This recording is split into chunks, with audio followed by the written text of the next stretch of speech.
Electric motor. You know various forms of energy. You also know that energy can change its form.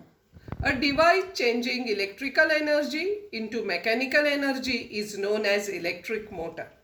Around us in our day-to-day life, an electrical motor is a boon.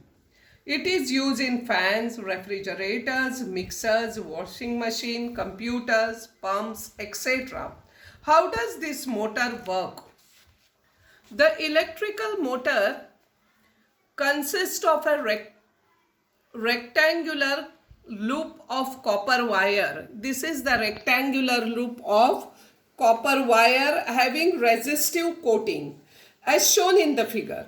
It is placed between the north pole and south pole of magnet in such a way that its branches AB and CD are perpendicular to the direction of magnetic field. AB is perpendicular to the, here will be the magnetic field, CD is perpendicular to the magnetic field. The two ends of the loop are connected to the two halves, that is X and Y. Here X, here it is Y of the split ring, and the two halves of the ring have resistive coating on their inner surfaces and are tightly fitted on the axle.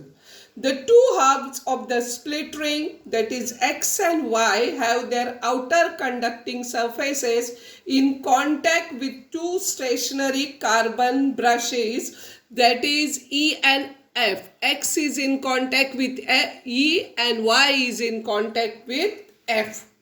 And when the circuit is completed, the current flows in the branch AB of the loop from A to B through the carbon brushes E and F.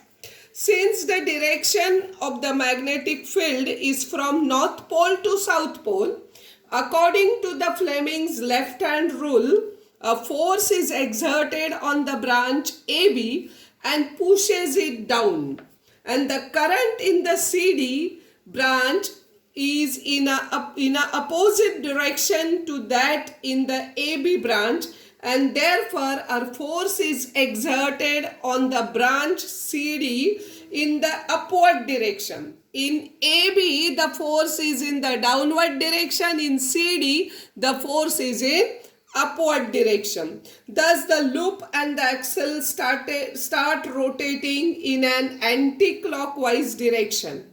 After half rotation, the two halves of the split ring X and Y come in contact with carbon brushes F and E respectively.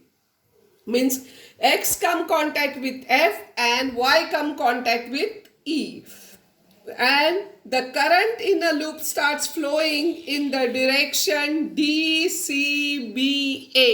Current starts flowing DCBA.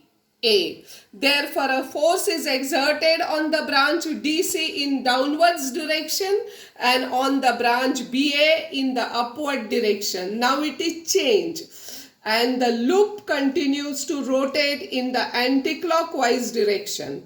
Thus, the current in the loop is reversed. After each half rotation, the loop and the axle continue to rotate in the anti-clockwise direction. Commercial motors run on the same principle, but practical changes are made in their construction. Electromagnetic induction. We have seen in the previous section that if we keep an electric conductor in a magnetic field such that direction of the current flowing through the conductor is perpendicular to the magnetic field, then a force is exerted on the conductor. Because of this, the conductor moves. But if an electrical conductor is moving in a magnetic field, or the magnetic field around a stationary conductor is changing, what will happen? In order to find out an answer to this question, research was done by great scientist Michael Faraday. In the year 1831, Faraday showed that an electric current can be produced in a conductor with the help of moving magnet. See, Collect the material as shown in this figure. Complete the circuit by connecting the galvanometer. Keep the bar magnet erect in such a way that its north or south pole is just below the copper wire.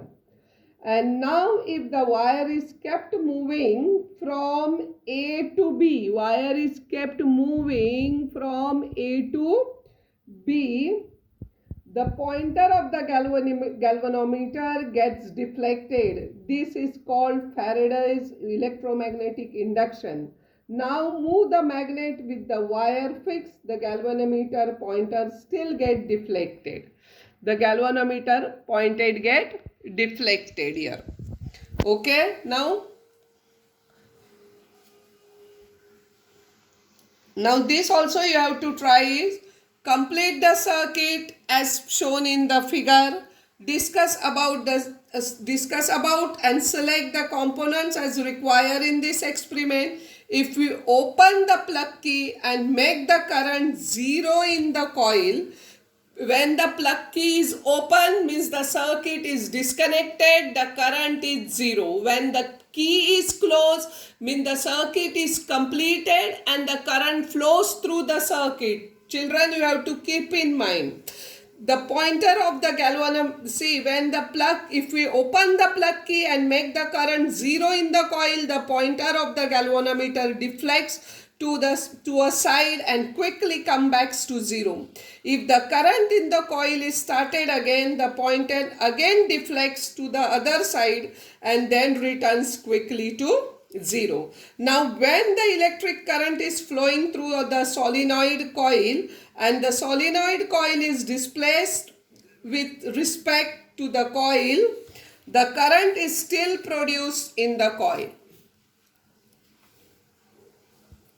What can be inferred from these two experiments? Even if the solenoid coil is kept stationary, a change in current in the solenoid coil produces a current in the coil. If the solenoid coil is moved towards or away from the coil, we see a deflection in the galvanometer. Also, the faster is the displacement of the solenoid, larger is the deflection of the galvanometer pointer. And if the current in the solenoid coil is changed, a current is produced in the coil, or if the solenoid coil is moved towards the coil, then also a current is produced in the coil. Faraday's law of induction. If a current is switched on or off in the solenoid coil, a current is induced in the coil. Such as induction is also observed when the current in the solenoid coil is increased or decreased. Current is induced in the coil when it moved aside from the front of the solenoid. From this experiment, it is understood that whenever the number of magnetic lines of force passing through the coil changes, current is induced in the coil.